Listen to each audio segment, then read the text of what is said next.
Fala rapaziada, sejam bem-vindos ao primeiro episódio do Microfone Esportivo. Muito prazer, meu nome é João Vitor Caputo e para esse primeiro episódio eu trouxe aqui o Nelson Nunes, ex-presidente da CESP, para ele contar pra gente um pouco de histórias de bastidores do jornalismo esportivo, histórias durante sua carreira e muito mais, que esse é o grande objetivo do nosso podcast. Então, Nelsinho, muito obrigado por ter aceitado o convite, seja bem-vindo. Obrigado, João, eu que agradeço o convite, é sempre uma honra voltar aqui à SPM para bater papo com vocês sobre jornalismo, sobre esporte, sobre jornalismo esportivo e os bastidores da nossa profissão. Sempre muito interessante, um debate sempre muito rico, espero poder contribuir com vocês hoje. Então vamos lá, começar pela sua carreira, vamos ver se está tudo certo aqui. Você foi formado em jornalismo pela Casper em 81 e fez uma pós-graduação em gestão de empresas jornalística pela FAP em 2009. Trabalhou 11 anos na Gazeta Esportiva, trabalhando como repórter em diversas funções da redação até virar diretor executivo. Passou na SBT, na Jovem Pan, na Folha da Tarde e se consolidou como editor no Diário Popular, onde ficou 22 anos, passando pela chefia de reportagem de esportes, editor executivo e editor-chefe. Em 2022 você virou presidente da CESP e fez também a parceria com o Podjor, que criou o Podjor. Tudo certo? É isso aí, é muita coisa, mas o resumo é esse mesmo. Então, para começar, a primeira pergunta é: como chegou o convite para você virar o presidente da CESP? Bom, na verdade a CESP é uma entidade classista, né? Sem nenhuma afinidade com o sindicato, ela não tem função de sindicato. É uma reunião de jornalistas esportivos, ela tem mais de 84 anos de história e eu já participava das diretorias há mais de 20 anos.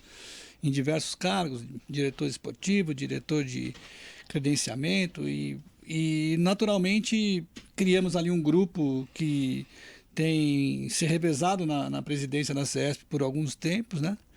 E eu, como era diretor da gestão do Eric Castelheiro, o Maurício Noriega era o vice-presidente da ocasião e por uma norma do nosso grupo, sempre se previa que o vice-presidente assumisse na gestão seguinte. O Noriega, por questões profissionais, estava muito envolvido com a TV Globo na época, abriu mão da candidatura e eu fui escolhido pelo grupo para dar sequência ao trabalho do grupo, que era liderado desde o início lá atrás pelo Paulo César Correia, Ricardo Capriotti, Luiz Ademar, Eric Castelheiro. Então foi uma escolha meio que natural, assim.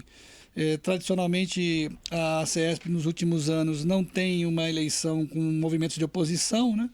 Então a minha eleição se deu por aclamação e eu cumpri lá um período de 3 anos, entregando agora nesse ano, em fevereiro desse ano, entreguei para o Wagner Prado, que por coincidência era o meu vice. Então a gente está dando a sucessão nesses termos.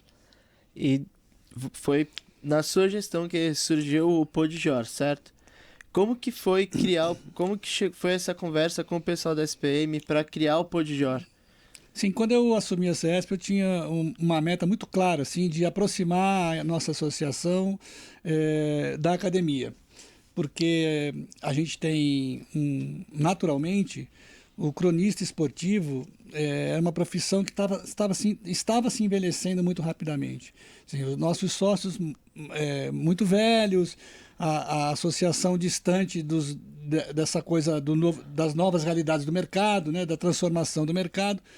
E eu assumi com essa preocupação de aproximar a associação da academia para atrair o interesse dos jovens pelo trabalho da associação e também procurar entender um pouco dessa transformação da mídia que a gente vive hoje, né? Todos nós ali que fundamos a CESP, gente que está ali há 20, 30 anos, temos um histórico muito ligado a um passado, né, da crônica esportiva, que hoje já é até anacrônico, né? Se a gente for analisar o mercado hoje, com os canais autorais, a chegada dos podcasts, as mídias digitais, essa revolução digital que a gente enfrentou, então eu entendia que a CESP precisava se modernizar. E aí, num contato com o professor Toninho, que era contemporâneo meu, ele trabalhava na Folha da Tarde, eu trabalhava no Diário de São Paulo há anos atrás, a gente tinha uma amizade de lá, e eu já vinha fazendo esse podcast na própria CESP, no ambiente da CESP, né? E resolvi ampliá-lo para a academia, trazendo a proposta aqui para vocês, e acho que a gente está indo para quarta temporada ou quinta temporada desse Acho que é, produto. quinta temporada, eu acho. É uma parceria muito importante para nós e também creio que para vocês, alunos, né? Porque podem ter mais contato com bastante gente de mercado, gente relevante, que tem histórias para contar, que tem lições para trazer para vocês de uma realidade prática do mercado, né? Com certeza, para mim foi sensacional. Fazer até a própria cobertura do prêmio da CESP foi algo que eu não imaginava, entrevistar tantos jornalistas como Capelanes, André Hernan, que estavam ali. Para mim foi algo tipo, eu como jornalista, também como fã do esporte, você vê muitos desses jornalistas na TV e você entrevistar eles, você tá frente a frente com eles, é a realização de um sonho para mim. E esse para a CESP também foi um momento muito importante, porque o prêmio da CESP, o troféu CESP, que já tem 40 anos, 4 décadas, é um dos prêmios de jornalismo mais longevos do jornalismo brasileiro. Foi a primeira vez que um grupo de estudantes esteve ali numa atividade profissional, fazendo uma cobertura real, né, em tempo real, pelo YouTube. E para mim também foi muito importante abrir esse canal, permitir que vocês estivessem lá. E isso consolidou um pouco essa nossa parceria, né? E acho que é um trabalho que deve ficar como um legado da minha gestão.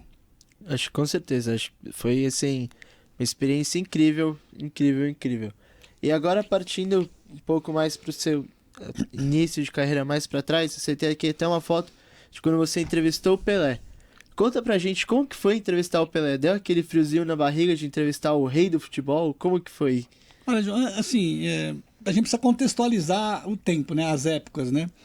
Quando eu era repórter, nos anos 80, início dos anos 80, ali no final da década de 70, início dos anos 80, a relação entre jornalistas e atletas de futebol era muito diferente do que é hoje. Não havia tanto filtro, não havia tanta barreira para a gente conversar com as pessoas, a gente tinha um pouco mais de liberdade, não havia essa coisa da assessoria de imprensa fazer os filtros e barrar muitas das entrevistas, então você tinha um convívio quase que diário com as pessoas, né?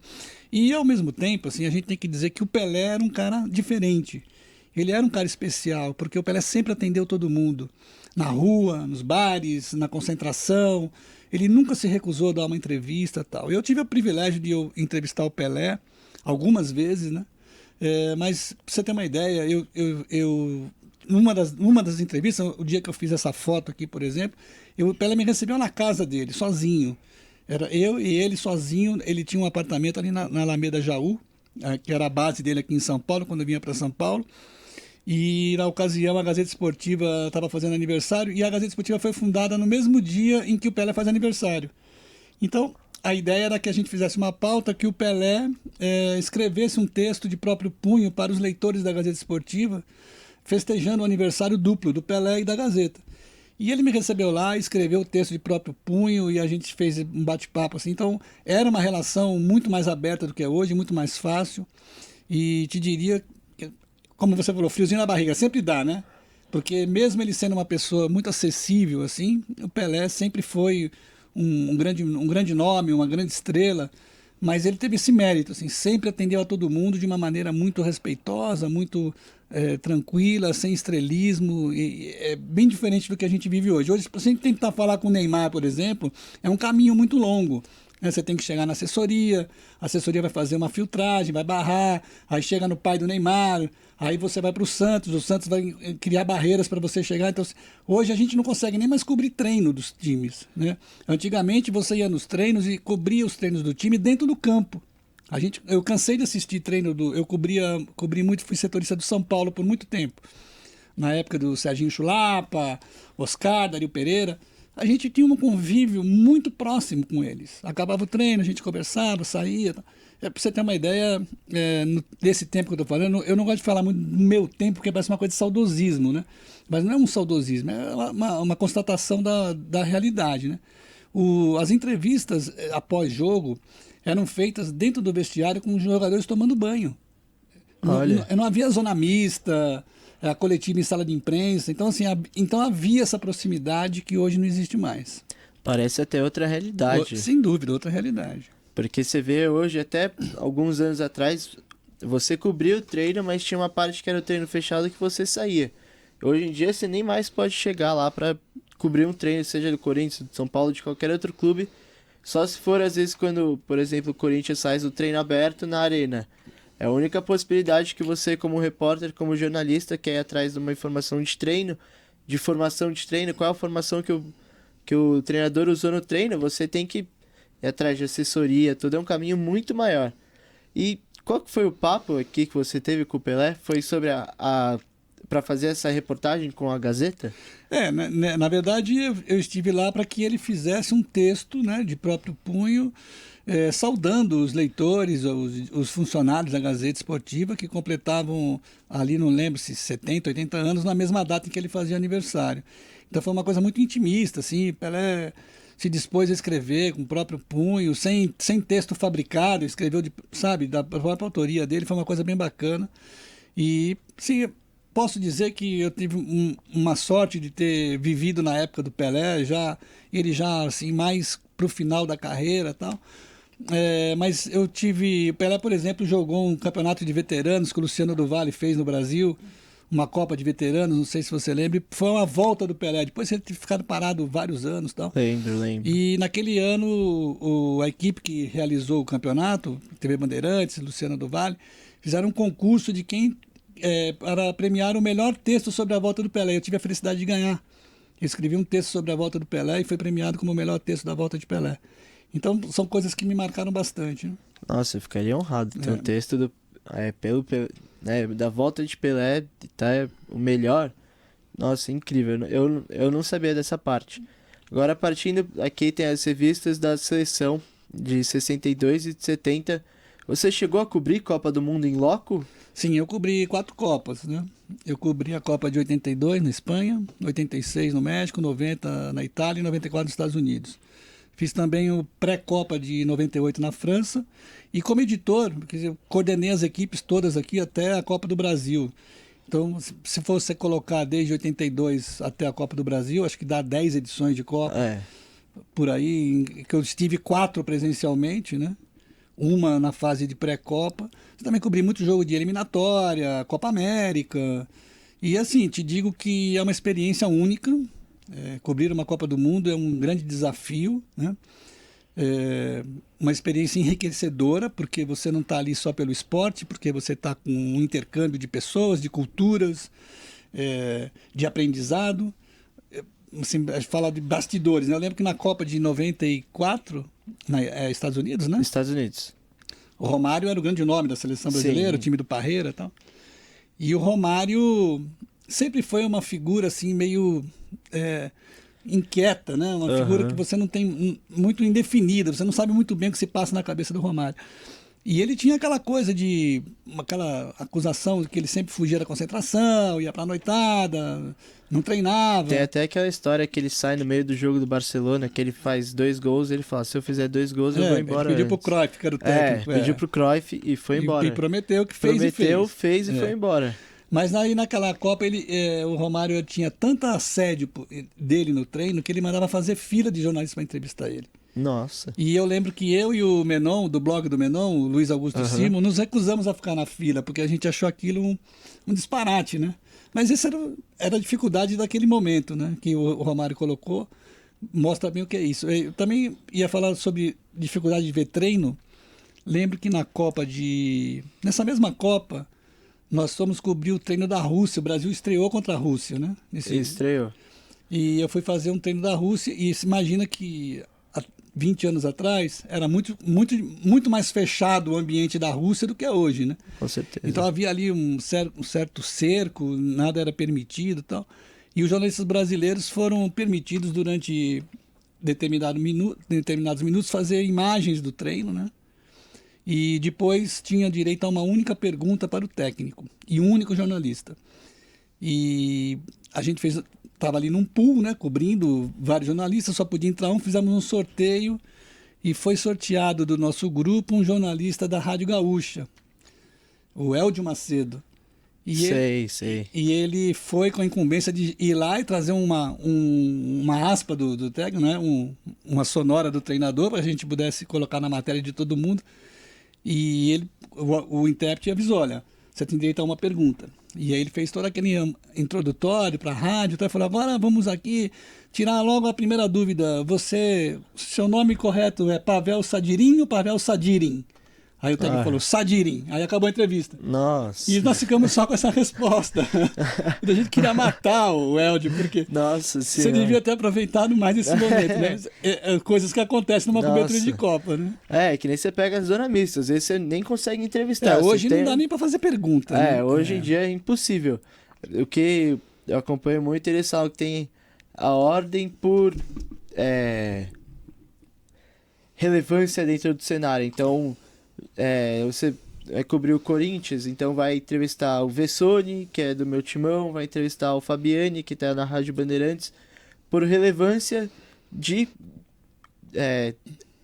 emissora, o portal que está cobrindo, e também por relevância dentro do jornalismo, você jornalista. Não é hoje qualquer um, e você tem que... Hoje há 3 filtros, né, na zona mista. O primeiro filtro é para emissoras as detentoras de direitos.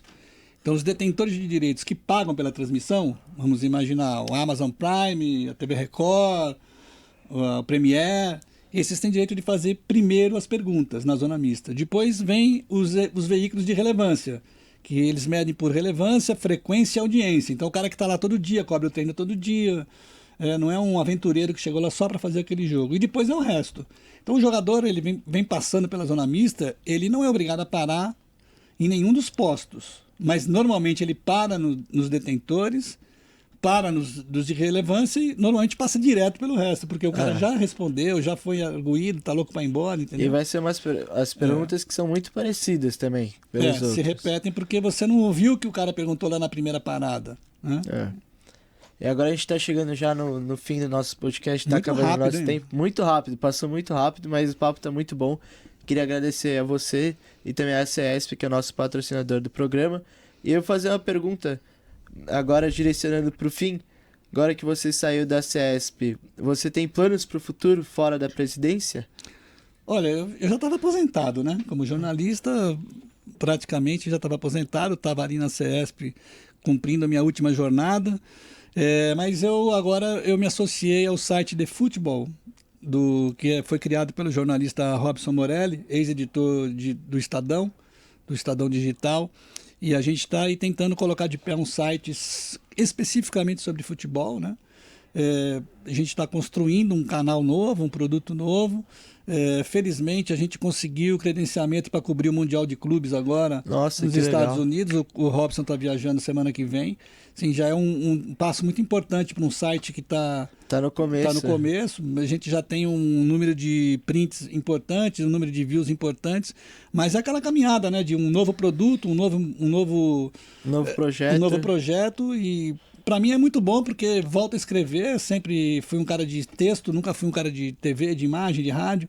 Meu negócio é escrever, então agora com a internet posso escrever. Meu filho está tentando me ensinar a fazer uns vídeos para ver se viraliza os vídeos, mas o meu negócio é sentar, escrever e fazer as crônicas dos jogos e de comentários de personagens. Que bom, Nelson. Então, nosso tempo já está para encerrar. Vamos encerrar aqui nosso podcast. Mais uma vez, muito obrigado por ter aceitado.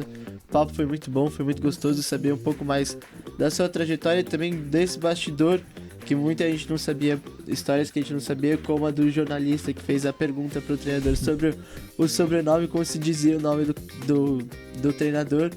Então foi muito gostoso, muitíssimo obrigado por ter aceitado o convite. Eu que agradeço, para mim é sempre uma alegria, uma honra muito grande estar aqui na SPN e sempre que for preciso vocês podem me chamar. Obrigado. Obrigado a você que assistiu, por favor, deixa o like, se inscreve, comenta o que você achou sobre o podcast, dê um comentário, dá um feedback e nos vemos numa próxima e obrigado a CESP por patrocinar esse vídeo. Até uma próxima, tchau!